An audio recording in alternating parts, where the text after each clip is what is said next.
ನಾವು ಇವತ್ತು ಡಿಬೇಟ್ ರೂಪದಲ್ಲಿ ನಮ್ಮ ಹೇಷತರ ಮೂಲಕ ಶುರು ಮಾಡ್ತಾ ಇದ್ದೀವಿ. ಯಾರ್ಯಾದರೂ ಸಂಶಯಗಳಿದ್ರೆ ಬಂದು ಚರ್ಚೆ ಮಾಡಿರಿ.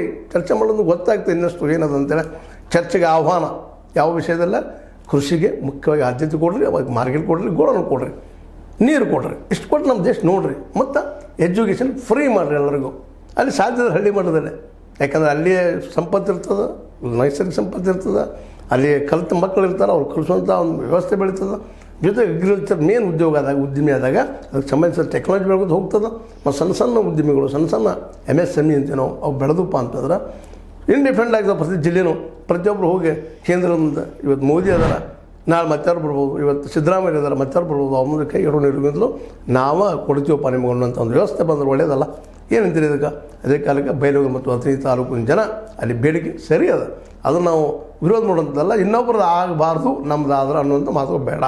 ಎಲ್ಲರದ್ದು ಆಗಲಿ, ಎಲ್ಲರೂ ಸುಖಿ ಜೀವಗಳಾಗಲಿ, ಸರ್ವ ಜನ ಸುಖಿನೋ ಭವಂತು ಅನ್ನುವಂಥ ಮಾತು ನಮ್ಮಲ್ಲಿದೆ. ಆ ದಿಶೆಯಲ್ಲೇ ಬೈಲಹೊಂಗಲ ಮತ್ತು ಅಥಣಿ ಜನ ಗೋಕಾಕ್ ಚಿಕ್ಕೋಡಿಗೆ ಜಿಲ್ಲೆಗಳಿಗೆ ಸಪೋರ್ಟ್ ಮಾಡಲಿ. ಅದೇ ಕಾಲಕ್ಕೆ ಗೋಕಾಕ್ ಮತ್ತು ಚಿಕ್ಕೋಡಿ ಜನ ಬೈಲಹೊಂಗಲ ಮತ್ತು ಅಥಣಿ ಜಿಲ್ಲೆಗಳಾಗೋದು ಸಪೋರ್ಟ್ ಮಾಡಲಿ. ಯಾಕೆಂತಂದ್ರೆ ಚಿಕ್ಕ ಜಿಲ್ಲೆಗಳು, ಚಿಕ್ಕ ತಾಲೂಕುಗಳು, ಚಿಕ್ಕ ನಮ್ಮ ಗ್ರಾಮ ಏನು ಪಂಚಾಯತ್ಗಳು ಅದು ಅಂದ್ರೆ ಎಲ್ಲರಿಗೂ ಉದ್ಯೋಗ ನಿರ್ಮಾಣ, ಅಗ್ರಿಕಲ್ಚರ್ ಮತ್ತು ಅದಕ್ಕೆ ಸಂಬಂಧಿಸಿದ ಉದ್ಯಮಗಳಿಂದ ಆಗ್ತದೆ ಅಂತ ನಾನೊಂದು ವಾದ. ಇದಕ್ಕೆ ನೀವೇನಂತೀರಿ?